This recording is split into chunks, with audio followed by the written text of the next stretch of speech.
Smart 24, driving business.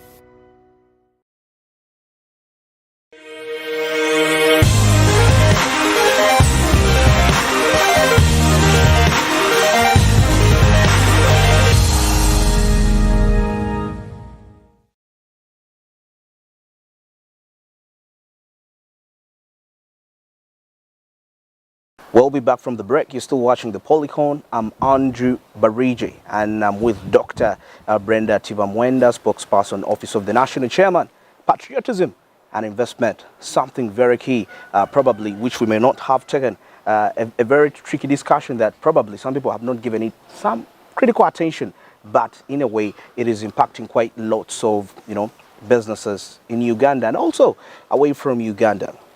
Dr. Brenda, to proceed from where we had stopped, let's take a look at how government can incentivize investment. Can I call it incentivizing investment policies to favor all the investors? Yeah. All investors. And when you talk of investment, Mr. Barije, I take it that we are looking at everybody that made that decision. We've been talking about decisions and choices. Those that chose to come up with investment in Uganda. And these investments at different scales for different people. In our investment space, we have both the locals and the foreigners. But today, I do not want to treat them separately. I want to look at them as a whole. Everybody who made that decision to put up something. It could be a factory. It could be, any manufacturing plant. Factory, Industry, etc. Yeah. Within the space. And when you go out there, we have now, sometimes it becomes easier. We now have industrial parks. Yeah. So when you visit these industrial parks, you'll actually know what exactly is going on. Okay. I was privileged to visit Steel and Tube. Steel and Tube, okay. Roofings recently, in the very recent past. But I was amazed to see what Ugandans are doing. Very big plants, very big investments, big capital investments within Uganda. By Ugandans. By Ugandans. Interesting. Okay. Yeah. Yes, we have some foreign investors. But this one, because why I'm emphasizing this is many times people believe that all those that have put up these big entities are actually foreigners. Yeah, of course. Yeah, that's the perception of a big number of Ugandans. It's a perception. And it's a feeling. Yeah. That when I see a big entity, it's that's not a Ugandan. I think that's an Indian. I think in India, that's right, definitely. Of late, it is Chinese. Chinese, yeah. Of late, we have the Turks. Name it. But looking at what's going on in the country, for starters, by allowing this space to be taken up by different players is an incentive in its own way. Okay. Because you will find governments or countries where you just don't walk into a country and put up something. Put up something, yeah. Or you will find a country where even the locals are limited to certain kinds of investments. But I think one of the beauties here is that this investment space has been opened. Okay. That anybody with that same decision to put up an entity can actually set up here. Okay. That's one of them. Two, even allowing you to do it. Allowing you to put. By allowing you to do it, I mean, you could find that there are many times where even before you start, it's really a process. Yeah, it is a process. And majority of the people, that's the issue. It's a big issue for them. But it's not as bad. It's not as bad. It's not bad. Because, Mr. Barije, when I say allowing you to do it, for starters, you may have an endless list of requirements from the regulatory bodies that be. But of late, you can see that people have been allowed.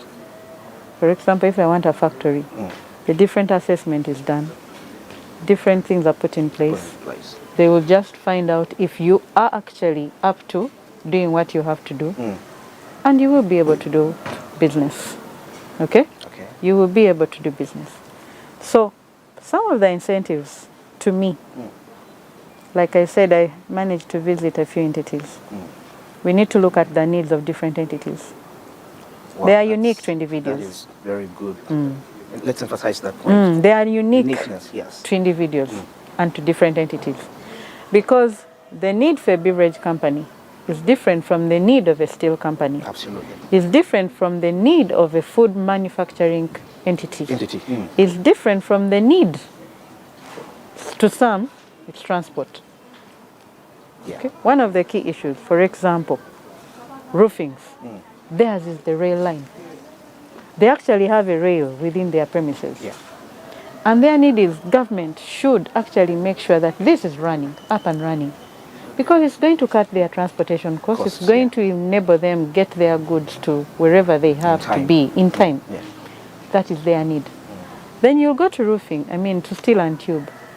Theirs is the poor quality products that are out there on the market, that are impacting these that are trying to put up proper.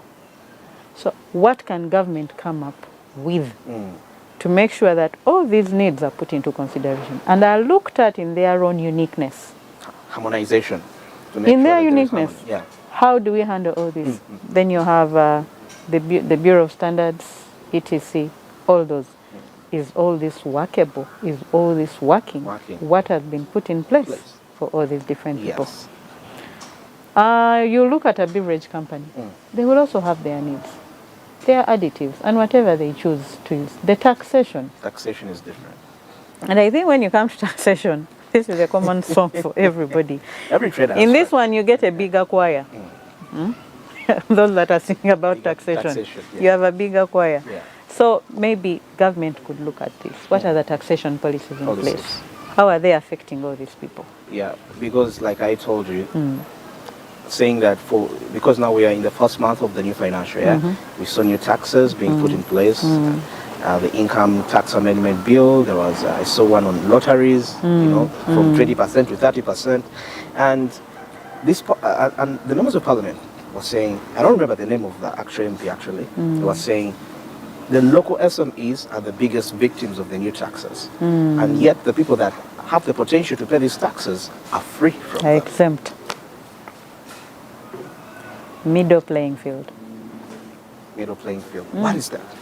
And I'm not saying favorable, but middle. Because when I talk about favorable, that means you're going to look at each individual. But when I saw a middle playing field, meaning let everybody be given their due consideration. Their due consideration. Okay? So if I'm big and I have to pay certain taxes, let me be given that middle ground. Even the smaller people or the smaller entities that are actually saying are bigger victims to the kind of taxation, let's get that middle playing field for every individual. Okay. So that you don't throttle people to get out of business. You don't squeeze life out of them, business life out of them. So that you put due consideration for everybody to survive in this space. So you asked me for incentives? Yes, by government giving due consideration for every individual in their operations. I think that's a big incentive.